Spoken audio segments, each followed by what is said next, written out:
Mutsuo Toi was a 21-year-old man who lived in the Empire of Japan in the 1930s. Toi grew up a relatively normal boy in the rural village of Kamocho in Okayama. But in 1938, an event would take place that would see Toi take part in the deadliest shooting by a single gunman in Japanese history. This is his story.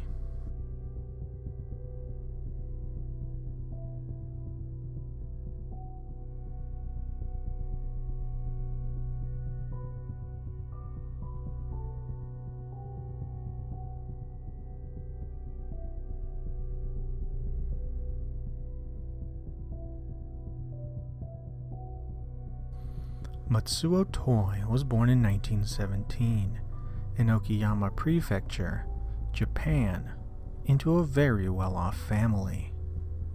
But an early event in his life would eventually come back to haunt him as an adult. You see, Toi's parents would die of tuberculosis when he was only an infant. This saw both Toi and his sister go and live with their grandmother. But by all accounts, Toi was a very normal child. He was outgoing and enjoyed himself, and there seemed to be nothing out of the ordinary with him. But all that would change after his sister would marry in 1934, only 4 years before his eventual massacre. Around this time, Toi would begin to withdraw from life, his sister's marriage being a contributing factor, the pair seemingly being close, especially as they shared a bond with their parents' deaths when they were very young.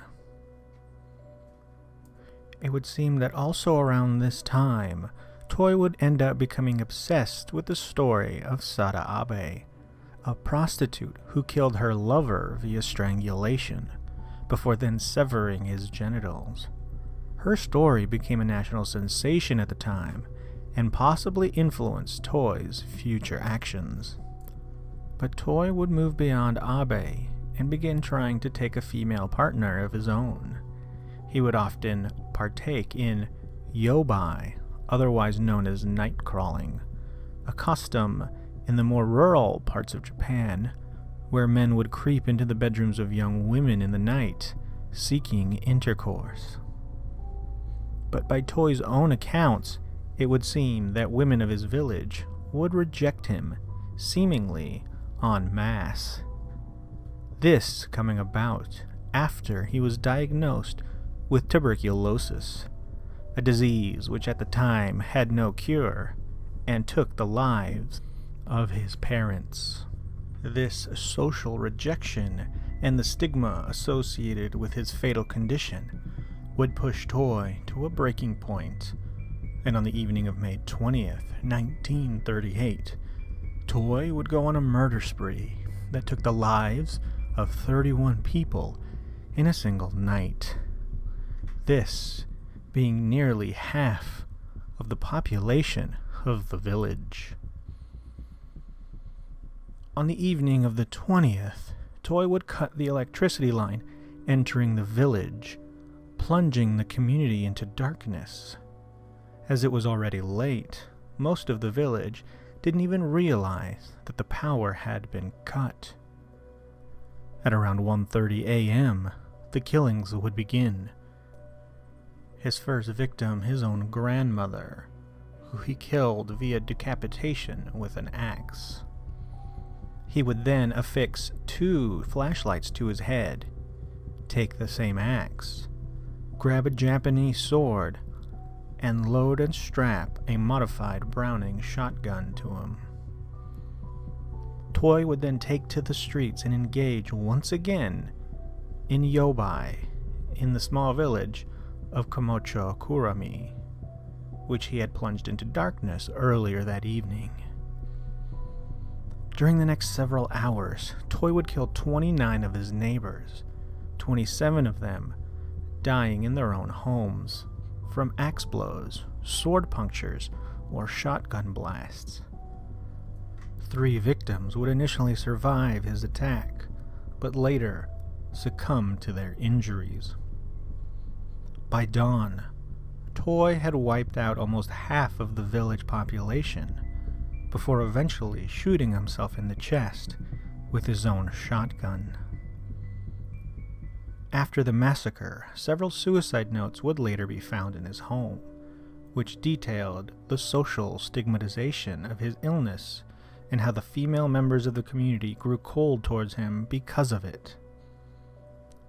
He also wrote that neighbors would often insult him and treat him poorly because of his illness, and also stated that he was also despised by those around him for being hypersexual. He would also state that he took the life of his grandmother in order to keep her from having to bear the shame and stigma of being associated with Toi after the murders. Toi would become etched in Japanese history, his story even being adapted into a major motion picture in the early 1980s. His likeness also adapted in several other works in both animation and even toy form. Young men can still be seen cosplaying in his likeness today. His image, now a trope in anime often invoked when someone goes on a revenge-filled rampage. Toi's home would eventually be torn down, but only in the year 2015, after sitting abandoned for several years. His grave, only a short walk away from the property, on the same road. Thank you for watching this episode of Case Files. If you like what you saw and want more, be sure to like, comment, and subscribe, and don't forget to hit that notification bell to be alerted when new episodes go live. Thanks again, and be sure to stay safe and never stop learning.